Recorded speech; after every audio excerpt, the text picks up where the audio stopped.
ગઈકાલે ચૂંટણી પતી આજે 8 વાગે મારા કાર્યાલય પર પહોંચેલું છે અને 8 વાગ્યાથી 2-3 પ્રોગ્રામો પતાવીને આજે બપોરે આવ્યો છું જમવા માટે. તો નવરાશની ક્યારેય પડ નથી. 6 મહિના દરમિયાન હું બહાર હતો. અહીંના લોકોના પીવાના પાણીના કામો, રસ્તાના કામો, આવાસના કામો બધા પેન્ડિંગ હતા તે આજેથી અમે ચાલુ કરીએ છીએ. અમે કાયમ ઇલેક્શન મોડમાં જોઈએ છીએ, એક્ટિવ મોડમાં જોઈએ છીએ. એટલે જે રીતના મારું નામ જાહેર થયું, હું ઇન્ડિયા ગઠબંધન થયું, બાદમાં બધાનું સમર્થન મળ્યું, બધાએ મહેનત કરી, પ્રદેશ નેતા આવ્યા, રાષ્ટ્રીય નેતા આવ્યા અને જે પ્રચંડ પ્રચાર થયો અને જે અમારા સમીકરણો બન્યા એ ખૂબ મારા માટે એવી અદ્ભુત ચૂંટણી હતી અને ખૂબ મજા આવી. અને ચોક્કસ મને પૂરો ભરોસો છે જે રીતના અમારી મહેનત હતી, ભરૂચના લોકોનું સમર્થન હતું, અમે આ વખતે આ લોકસભાની ચૂંટણી ભરૂચ અમે જીતીએ છીએ. ડેડિયાપાડામાં હું ધારાસભ્ય બન્યો અને લોકોના જે રીતના કામ કરતો તે સરકારને પોસાયું નહીં. ખોટો કેસ કરીને મને જેલમાં નાખી દીધો. જેલમાંથી છૂટીને આવ્યા બાદ બી મને પ્રવેશબંધી કરવામાં આવી. આ વિસ્તારમાં હું 5.5 થી 6 મહિનામાં આવી નથી શક્યો. હમણાં ચૂંટણી દરમિયાન 17 તારીખે નામાંકન કરવાનું હતું ત્યારે જ મને મંજૂરી મળી.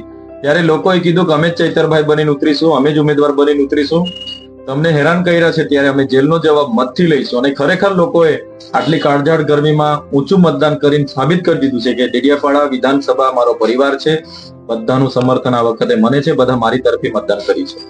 ભરૂચનું જાડેશ્વર હોય, ભોલાવ હોય, મક્તમપુરા હોય, સબરી હોય કે બાલ વિદ્યા વિહાર હોય, આ તમામ બૂથો પર ભૂતકાળમાં કોંગ્રેસ કે બીજી પાર્ટીના એજન્ટ નહોતા રહેતા. ખાલી ભાજપના લોકો રહીને મોકળું મેદાન મળી જતું હતું. આ વખતે બી ત્યાં કોઈ પોલીસ બંદોબસ્ત કે આવું કઈ હતું નહીં.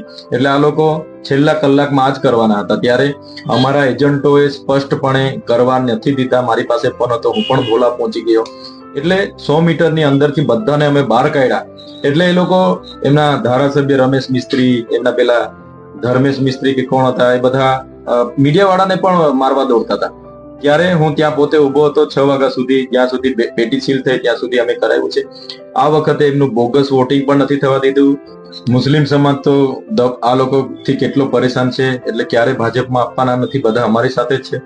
જે રીતે વાલિયામાં ક્ષત્રિય સમાજના યુવાનને મારવામાં આવ્યો, જે રીતે ઝઘડિયામાં પાટીદાર સમાજના આગેવાનને મારવામાં આવ્યો ભાજપના તાલુકા પ્રમુખો દ્વારા, તો મીડિયાના કર્મચારીને જે રમેશ મિસ્ત્રીએ જે ગાળામગાળી કરી, એના પહેલા મનસુખભાઈએ જે ઓડિયો વાયરલ થયો, એ બધું બતાવે છે કે ભાજપ બોખલાઈ ગઈ છે, એનો ઘમંડ અમે જ કઈ છે, એના અહમ પર આવી ગઈ છે. ત્યારે આ વખતે જનતા એમની કરની અને કથની જાણી ગઈ છે અને એ મતના રૂપે આ વખતે અમારી સાથે છે અને આ લોકસભા અમે જીતીએ છીએ. મનસુખભાઈએ કીધું કે હું આખી દુનિયાને ઉથલપાથલ કરી નાખું, હું કરોડો રૂપિયા કંપનીઓ વાળાને ઓકાવી શકું, ઉદ્યોગપતિઓ પરથી કરોડો રૂપિયા ઓકાવી શકું. તો મનસુખભાઈને એક વિનંતી છે, તમે મુકેશભાઈ, તમારી પોતાની સરકાર છે તો મુકેશ અંબાણી ને કહીને ગુજરાતમાં જીઓ જે છે દર મહિને અમારે રિચાર્જ કરાવવું પડે છે, તો ફ્રી ઓફ કરાવી દો, તો બધાને રિચાર્જ કરવું ના પડે, એટલું કરો. તો એ વિનંતી છે. મનસુખભાઈ બોખલાઈ ગયેલા છે, પોતે હારે છે, બધાને ખબર છે, એટલે ગમે તે હદે જાય છે, પણ એનાથી કોઈ મતદાનમાં ફેર પડવાનો નથી. લોકો જાણે છે, એટલે આ વખતે ઇન્ડિયા ગઠબંધન સાથે છે અને અમે જીતવાના છે. 3 મહિના પછી નથી, મનસુખભાઈ આજેથી જ ખોવાઈ જવાના છે.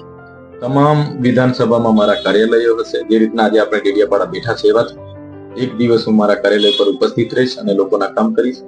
ભરૂચને મહાનગરપાલિકા બનાવવાના પ્રયાસો કરીશ. નર્મદા કાંઠે રિવરફ્રન્ટ બનાવવાના પ્રયાસો કરીશ. સ્થાનિક જીઆઈડીસીમાં યુવાનોને રોજગાર આપવાના પ્રયાસો કરીશ. જ્યાં શિક્ષકો નથી, ઓરડાઓ નથી, ત્યાં શિક્ષકો મુકાઈ નવા ઓરડાઓ બને પ્રયાસો રહેશે. સાથે જે લોકોની જમીનો GIDC, GMDC, railway, national highway કે જેટકોમાં ગઈ છે, એમને યોગ્ય વળતર મળે અમારા પ્રયાસો છે. આજે નાના નાના કામોમાં પણ ભ્રષ્ટાચાર થાય છે, એ અટકાવીશું. દારૂબંધી હોવા છતાં રેલમછેલ દારૂની થાય છે, એ અટકાવીશું. તમામ એવા પ્રયાસો અમે કરીશું કે લોકોના સુખાકારી માટે અમે ઉપયોગી બનીએ.